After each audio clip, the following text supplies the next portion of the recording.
Hi, I'm Amy Carpenter, and this is Around Town with Amy. Today, Dean Moore is going to be discussing his new book, Unleashing the Bond. That is coming up next on Around Town with Amy.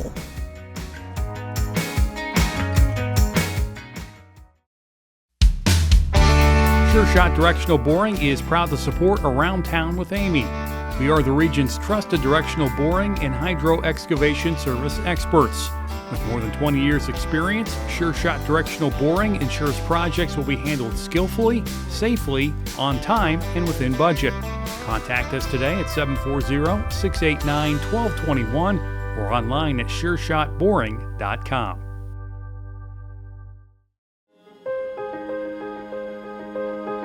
What I like about my job as a prevention supervisor is I'm able to help train our staff along with working with our schools and building those relationships within our school districts in Fairfield County. And then also I like that in my position, I'm able to hire interns that are going into the social work field so they have that opportunity to step into the field before just starting their degree right off the bat. This job really gave me a chance to work on some of the bigger systems issues. So making sure that we're an equitable system, that we treat everybody fairly. So people of color, people who have experienced trauma, people who have been through poverty, LGBTQ youth. So it's been really good for me because I've gotten to work not just with individuals, but also working on some of those bigger systems within our county and throughout our state. I am driven by my belief that every individual deserves an opportunity to achieve mental and emotional balance, and I'm very passionate about contributing to that process.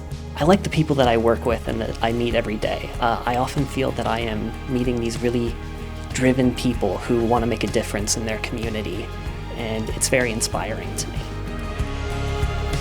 Community, connections, collaboration. The Fairfield County Way.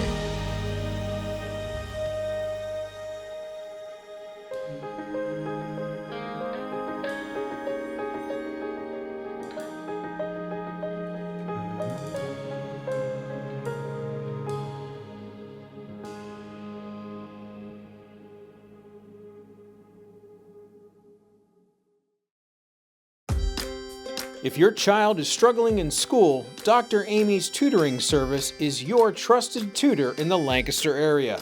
Dr. Amy has been a teacher for over 25 years and has taught kindergarten, first, second, and third grades. She has multiple degrees to help your child with reading, writing, spelling, math, science, and social studies. Dr. Amy offers one-on-one tutoring using various methods to help students improve grades, confidence, and master fundamental skills. Amy's goal is to help kids learn and grow and to achieve success in their problem areas. Dr. Amy's tutoring service is here to help. To book an appointment, contact Amy today.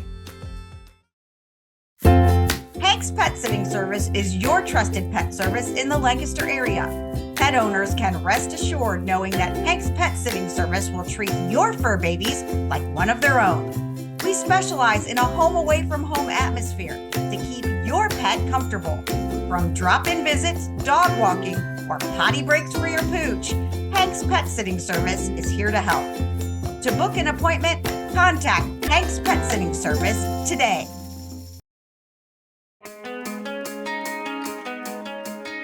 Rustin Moore, Dean of the Ohio State University Veterinary Medical Center, knew that he wanted to be a vet since the young age of 6. Growing up, Rustin had all kinds of animals, including dogs, cats, horses, cows, a pig, rabbits, chickens, ducks, and turkeys. In 2016, Dean Moore did a TED Talk called The Power of a Pet. After this talk went viral, a book company reached out to Dean Moore and asked him to write a book called Unleashing the Bond.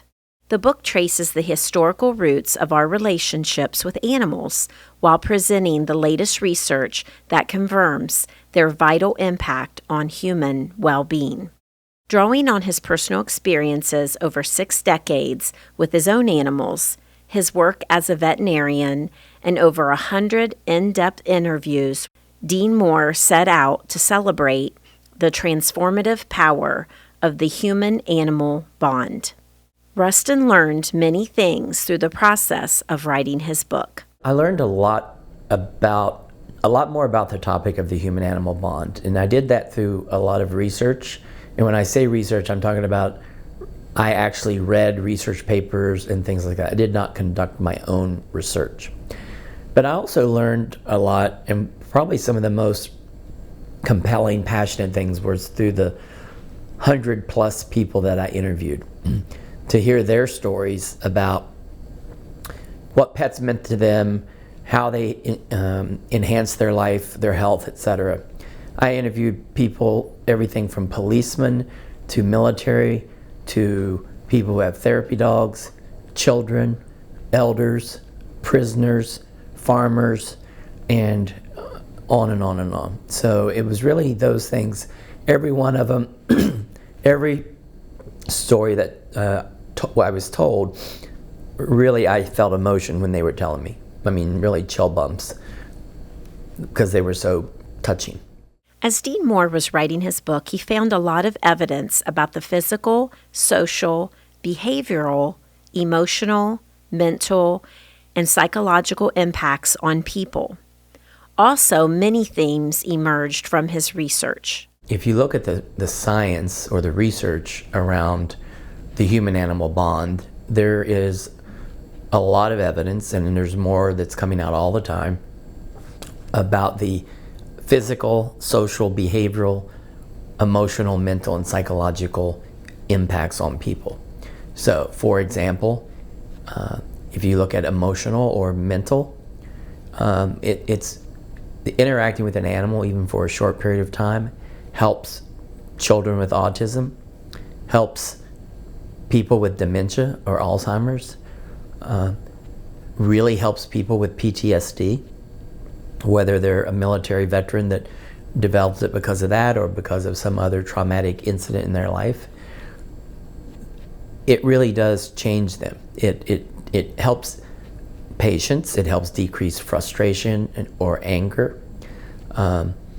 If we look at children, for example, we know that interacting with animals at a young age, you have a less chance of developing asthma or other allergies.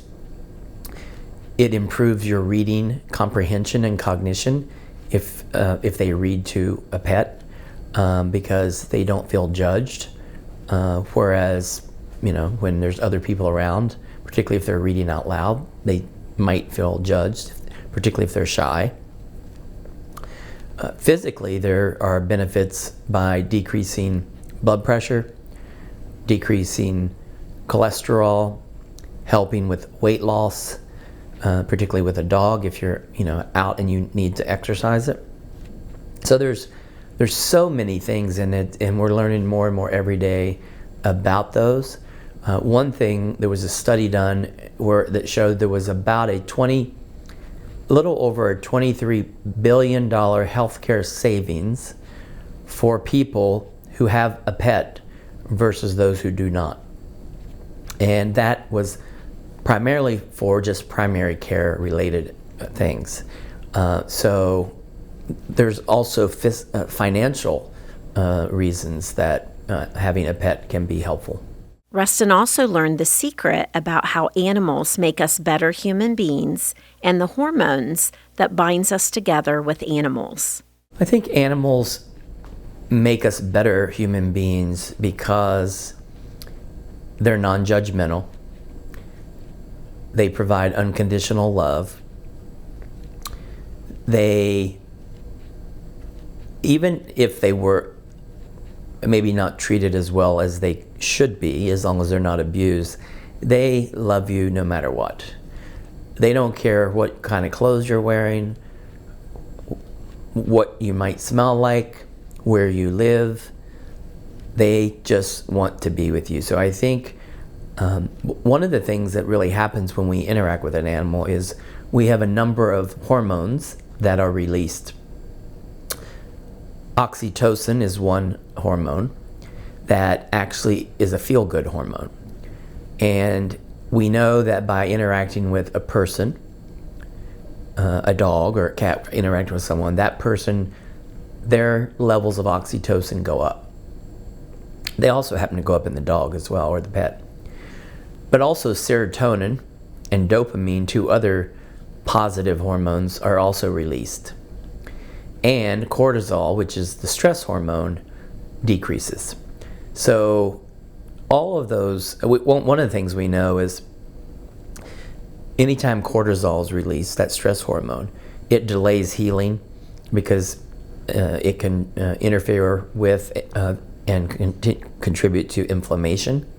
So actually, that's how I think interacting with animals, at least on some of the physical things, can help people's health by decreasing cortisol and increasing those other feel-good hormones. I don't think a lot of people realize all this, do they? No, I don't think so. Yeah. I think it's going to be a lot of information that the public needs to hear from your book. Well, the oxytocin is an example. That's like when a mother is nursing a child or whatever, that same hormone is released in the mother, and it's sort of considered a bonding hormone. And so no reason to doubt that contributes to the bond with the person if they are releasing oxytocin when they're interacting with them. Rustin's book has a special section on the loss of a pet. Research shows that some people grieve the loss of a pet more than the loss of a person.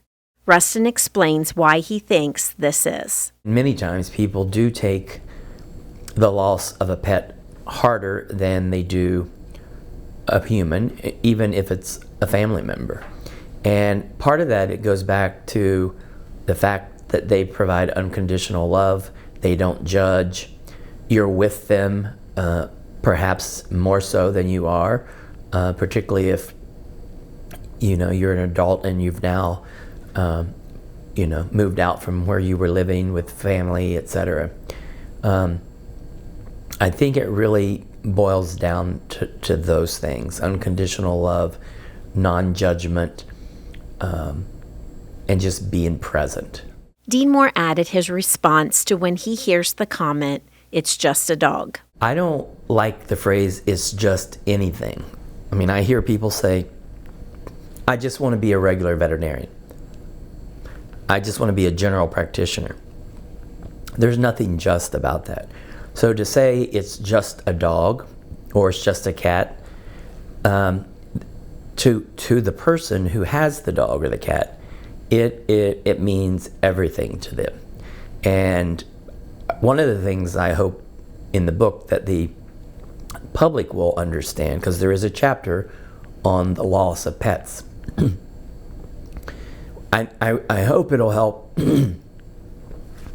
people understand that for some people losing a pet is crushing. And they need to understand that to be there to be supportive of their friend, their neighbor, their loved one.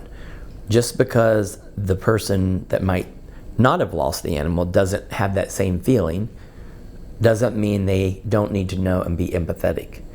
When people pass, we have memorials and viewings and funerals. There are more and more people doing that with their pets. I just attended one probably 6 weeks ago, and the place was packed. So in that particular case, it was a therapy dog who had made over 1,000 visits, and most of those were to schools. So many of the kids, junior high and high school, they came.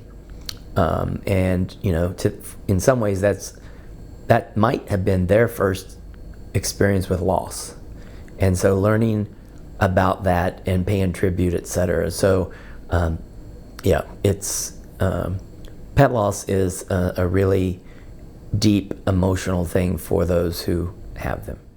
Finally, Rustin shares why listeners should read his book. The book was written with really one main goal. And the main goal of writing the book was to raise awareness about the bond between a person and an animal and the importance and impact of that, whether it's on their health, physical, mental, emotional, or whether it's on social dynamics. For example, there's a phrase which I believe wholeheartedly in that says, "A dog is a conversation waiting to happen." I know from walking in my neighborhood, if I walk alone, people will walk by and maybe not even nod or make eye contact. If I'm walking with my dogs, they'll come across the street from the other side, not to talk to me, but to pet the dogs, see the dogs, and a conversation happens. In my neighborhood, we live in a cul-de-sac. Every house has at least one dog, and some have two, and some, like we, have three. We know our neighbors through our dogs. And so it is a way to build community, to develop friendships, relationships. And so I think what I hope people will, why I hope people will read the book is for the awareness, to learn about the dynamics between people and animals, maybe encourage them to consider getting one because of the positive benefits, and really just to understand the entire spectrum of things that happen when you either own a pet or you interact with one. You don't have to own one to actually get those benefits. You could go to a shelter and walk dogs. You could go visit your family and visit their dog or their cat. You could do a lot of things. And actually, you don't even have to touch them. Just gazing into their eyes, those same biochemical reactions occur. So that's what I hope people will get from it and why I hope they'll read it. You can read more about my story, Unleashing the Bond, in the March 3rd edition of the Town Crier. Thank you for joining me on Around Town with Amy.